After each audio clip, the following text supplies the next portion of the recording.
Everyone, स्वागत है आप सभी का स्टेनो टॉक्स पर। संपादकीय डिक्टेशन है, 100 वर्ड्स पर मिनट की स्पीड से बोला जाएगा। लगभग 6 मिनट का डिक्टेशन होगा और दैनिक जागरण न्यूज़पेपर से लिया गया है और टॉपिक वही है, वन नेशन वन इलेक्शन, उसका सेकंड पार्ट है। तो रेडी हो जाइए डिक्टेशन लिखने के लिए। डिक्टेशन स्टार्ट होगा 5 सेकंड बाद। इस साल हुए लोकसभा चुनाव में अनुमानित कुल खर्च करीब 1.35 लाख करोड़ रुपए तक हुआ है, जो कि 2019 के लोकसभा चुनाव की तुलना में बहुत अधिक है। 2019 में 60,000 करोड़ रुपए खर्च हुए थे। अगर राज्यवार विधानसभा व स्थानीय चुनाव का खर्च भी जोड़ा जाए तो अंदाज़ा लगाइए कि ये खर्च कितना होगा। ऐसे में वन नेशन वन इलेक्शन लागू होने पर चुनाव खर्च में कम होगा।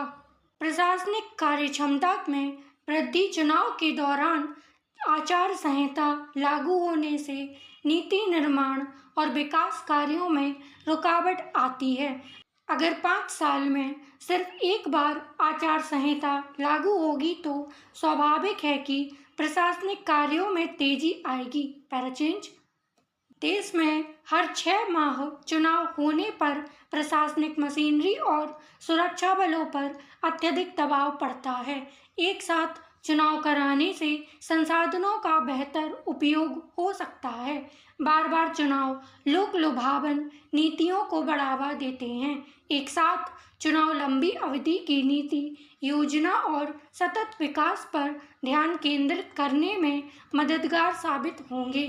एक साथ चुनाव होने से मतदाता एक ही समय में कई वोट डाल सकते हैं, जिससे मतदाता भागीदारी में वृद्धि हो सकती है। लोकसभा के पूर्व सचिव S.K. शर्मा बताते हैं कि देश में एक राष्ट्र एक चुनाव व्यवस्था लागू करने के लिए संविधान में कई संशोधन करने की जरूरत पड़ेगी। पैराचेंज। विपक्षी दल जैसे कांग्रेस, तृणमूल कांग्रेस, बसपा और सपा इसका विरोध करते इस संवैधानिक और लोकतंत्र विरोधी करार देते आ रहे हैं। इतना ही नहीं, क्षेत्रीय दल को डर है कि अगर लोकसभा और विधानसभा चुनाव एक साथ होंगे तो राष्ट्रीय मुद्दे प्रमुख हो जाएंगे और वे स्थानीय मुद्दों को प्रभावी ढंग से उठा नहीं पाएंगे। लोकसभा और विधानसभा चुनाव एक साथ होने पर 77% संभावना इस बात की होती है कि मतदाता राज्य और केंद्र में एक ही पार्टी को चुनते हैं, जबकि अलग अलग चुनाव होने पर केंद्र और राज्य में एक ही पार्टी को चुनने की संभावना घटकर 61% हो जाती है। पैराचेंज। इन देशों में लागू है यह चुनाव व्यवस्था: दक्षिण Africa, Sweden, Belgium, Germany, Philippines. देश में अभी 543 लोकसभा सीटों के लिए चुनाव होता है। साल 2029 में होने वाले चुनाव से पहले जनगणना होती है तो परिसीमन भी होगा। ऐसे में चर्चा यह है कि साल 2029 में होने वाला लोकसभा चुनाव परिसीमन के बाद 543 की बजाय लगभग 750 सीटों पर होगा।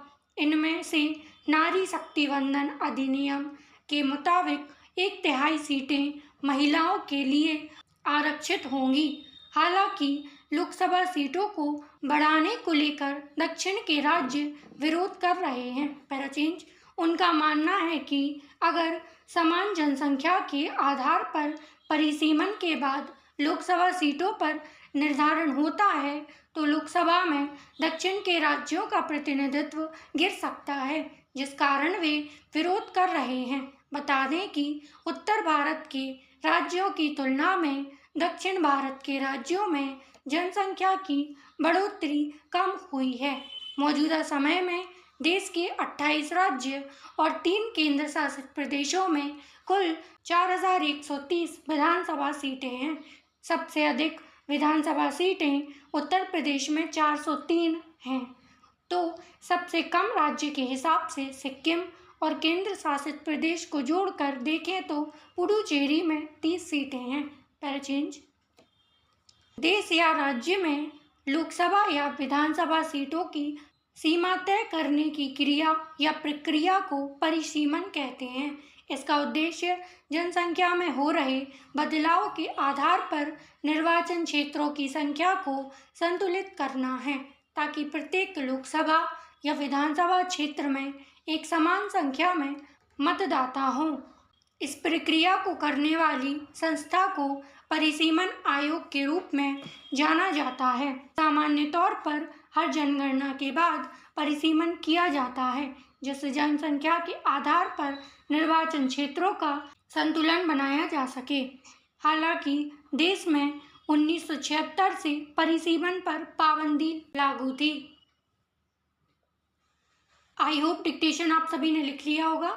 जो शब्द आपसे छूट गए हैं उनकी आउटलाइन की प्रैक्टिस आप अलग से करेंगे। 6 मिनट के आसपास डिक्टेशन बोली गई है, इसलिए ट्रांसक्रिप्शन का टाइम आपका लगेगा 38 मिनट।